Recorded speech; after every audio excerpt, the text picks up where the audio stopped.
Welcome back to the online classes of KVD Academy. Myself Krishna sir, as your science teacher. Today we will discuss about the science of class 5, chapter 4. The topic is living things. See here, class 5, subject science, lesson 4, topic living things.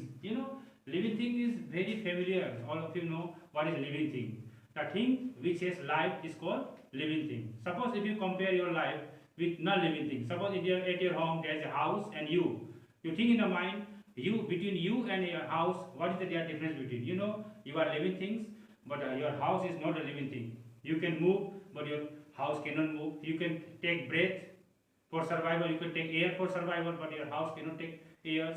That's why we have to define today what is living thing. The thing which has life is called living thing. Suppose you see plants, animals around you. They take their lives totally different from non-living things. They take air for taking breath and for survival. They take water also. They take photosynthesis. By the process of photosynthesis, they take oxygens and provide carbon dioxide to the plants for photosynthesis. You know what is photosynthesis? The things in the process by which the green plant make their own food is called photosynthesis. So we will discuss later about what is difference between living thing and non-living thing. First of all, we will discuss about what are the characteristics of living things. See, living things move. Living things generally move. Suppose we are living things, we move from one place to another place in search of food also. Because we are a heterotrophs, we cannot make their own foods just like a plant. Plant is a producer, they make their own food with the help of photosynthesis. So that's why we are a living thing, but we depend on plants for foods. That's why we move from one place to another. So dogs and other animals also move from one place to another. So first category is that the plants and animals. Plants cannot move of their own, but they fix in one place. They make their own food with the help of photosynthesis. But we move from one place to another.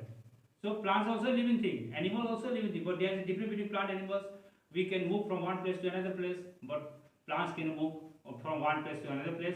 They only extend their branches, and by the process of photosynthesis they make their own foods. Second one is living things need air, water and food. Living things. We are also living things. We take oxygen for survival. We take food also. We take water also. Without water and food we cannot able to survive. So that's why all the living things need air, water and food for their survivals. Third category is they are made up of cells. Our body is made of cells. Here the plants animals are made of cell. What is cell? Cell is a structural and functional unit of life. We are made from, first of all, from our parents we got DNA, and after DNA there is a cell. After cell, tissue, and after the tissue, organ, and then organ system. This is like one of the life process. We take part in this life process.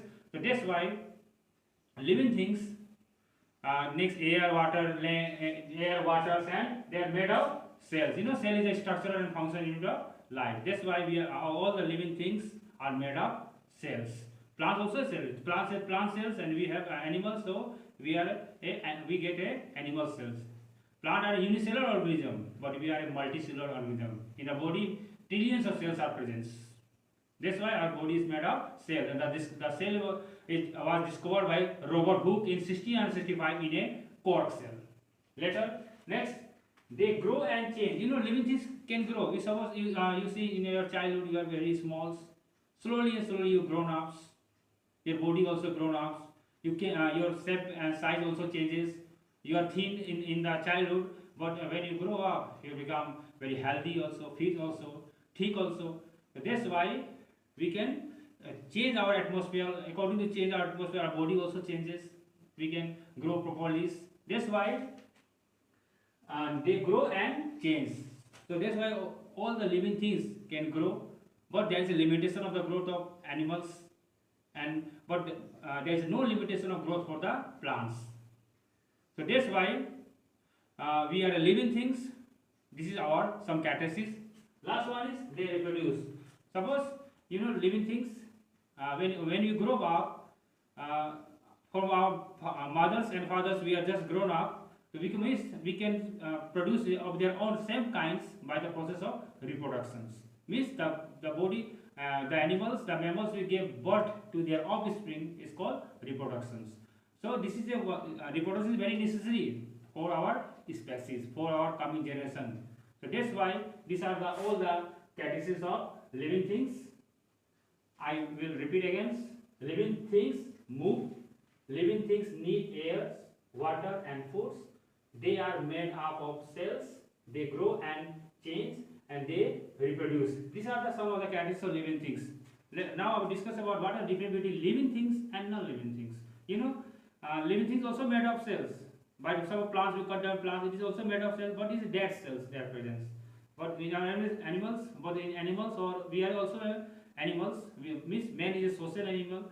So that's why we are a multicellular organism, we are also made of cells.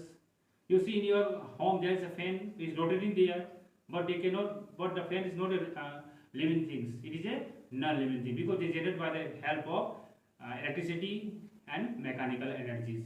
Car also, car also move from one place to another, but car is not a living things. They run with the help of petrols or diesels they put down. They get energy from the petrol, and we get foods. Means all the living things need food for the survival, and they get energy for their works and characteristics.